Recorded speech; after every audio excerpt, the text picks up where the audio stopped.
Hi, this is Marty from the Dougherty Garden. Today's first plant is part of the Cycad family. Uh, Cycads are as common down here as palms are. So I've had a few other ones, but this is the Coontie version. The reason I like it is a little, if you notice the little tiny leaves. It's very afraid. It's more used as a ground cover.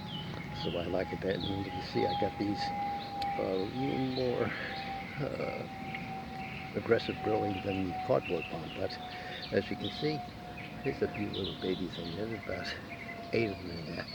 So this would make a nice little section.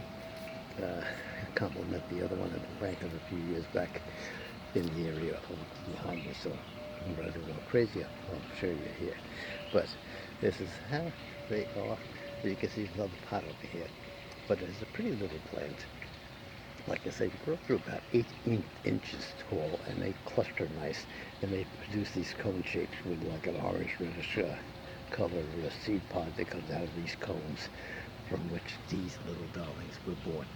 So this is the Coontie Cycad in the Dougherty garden. Please like the video.